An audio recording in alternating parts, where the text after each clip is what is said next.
दोस्तों ऐसा क्या हुआ कि बैलेट पेपर से एक चुनाव हुआ। जी हाँ, बैलेट पेपर से एक चुनाव हुआ, लेकिन ये चुनाव अब भाजपाइयों को मंजूर नहीं है।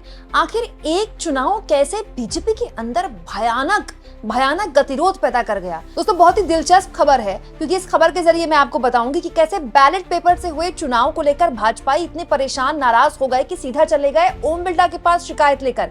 कल मैंने आपको एक खबर दिखाई थी जिसे आप लोगों ने काफी पसंद किया था दोस्तों, और इस खबर के जरिए मैंने आपको बताया था कि कॉन्स्टिट्यूशन क्लब, जो कि सांसदों का क्लब होता है, पूर्व सांसदों और मौजूदा सांसदों का एक क्लब होता है, जिसमें वहां वो अपनी किताबों का विमोचन करते हैं। कोई प्रेस कॉन्फ्रेंस अगर किसी को करनी है, basically only for farmer MPs और प्रेजेंट एमपी, सभी पार्टियों के, उनका एक चुनाव था। लेकिन इस चुनाव में खेल हो गया।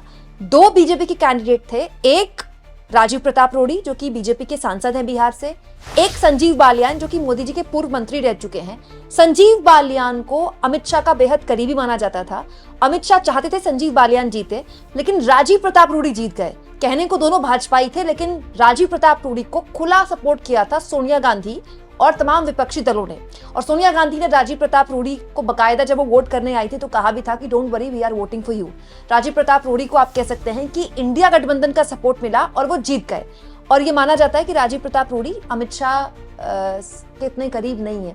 तो ये जो पूरी चुनाव था, बेसिकली राजीव प्रताप रूडी और संजीव बालियान के बीच का ना बन के सोनिया गांधी वर्सेस अमित शाह बन गया। और एक भयंकर पावर स्ट्रगल था कि अमित शाह खुद वोट करने आए तो साफ मैसेज था कि सारे भाजपाई जो हैं वो संजीव बालियान को वोट करेंगे। लेकिन भाजपा के लोगों ने भी संजीव बालियान को वोट नहीं किया, और 100 से ज्यादा वोटों से कौन जीत गया? राजीव प्रताप रूडी जीत गए। लेकिन अब इस पूरे मामले में, बैलेट पेपर से हुए इस चुनाव में, भाजपाई नाराज हो गए। बकायदा नाराजगी इस लेवल की बढ़ गई है कि शिकायत ओम बिरला के पास भी जा सकती है। हुआ क्या दोस्तों कि बैलेट पेपर से चुनाव होते हैं, ये बहुत से ऐसे पूर्व सांसद हैं जो नहीं आ सकते हैं, बुजुर्ग हैं या फिर कोई और दिक्कत है, तो उनके घर में पोस्टल बैलेट पहुंचा दिए जाते हैं। जैसे चुनाव होता है ना हमारे आपके इलाकों में, तो कई लोगों के घरों तक पोस्टल बैलेट आते हैं ना, बहुत बुजुर्गों के लिए। वैसे ही कई सांसदों के घर में पोस्टल बैलेट आए। तो ललन टॉप की खबर बताती है दोस्तों कि कॉन्स्टिट्यूशन क्लब में जो कुल वोट पड़े वो 707 थे दोस्तों। इसमें 669 जो वोट पड़े वो बैलेट पेपर के थे, 38 वोट पड़े वो पोस्टल बैलेट के थे। अब इसमें दिलचस्प क्या है, शाम को 4 बजे जब वोटिंग खत्म हुई तो ये कहा गया 629 वोट पड़े, बैलेट पेपर से 629 वोट पड़े। लेकिन फिर एक खेल हुआ, काउंटिंग से पहले फिर बता दिया कि नहीं, 629 वोट नहीं पड़े, 669 वोट पड़े।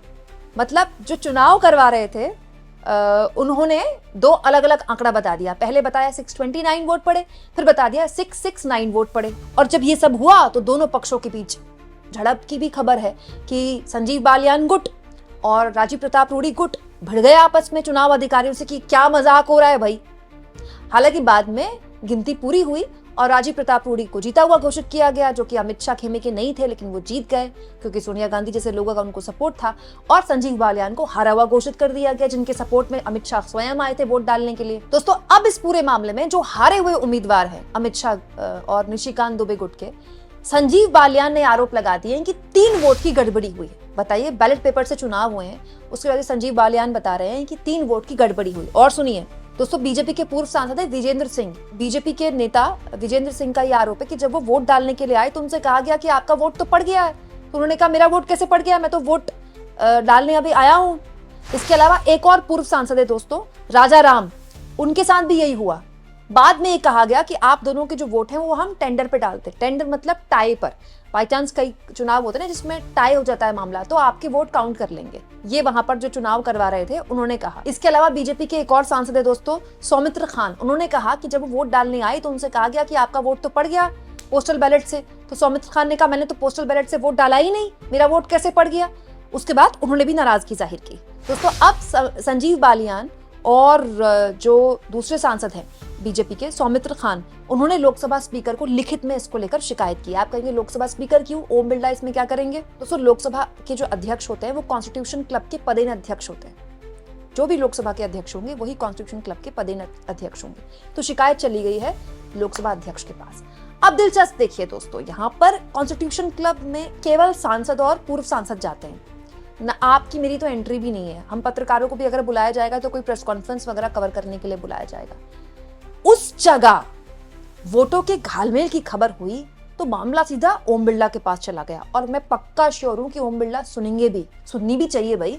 चुनाव किसी भी तरह का हो, घपलेबाजी नहीं होनी चाहिए। पर लेकिन आप सोचिए दोस्तों, इस कॉन्स्टिट्यूशन क्लब से तो ये तो कोई संवैधानिक संस्था भी नहीं है, इससे आम जनता का कोई दो चार भी नहीं होना है। कुछ सांसद यहाँ स्विमिंग करने आते हैं, कुछ का किताब का विमोचन वगैरह होता है, कुछ अपने प्राइवेट या फिर पब्लिक कार्यक्रमों के लिए लेते हैं।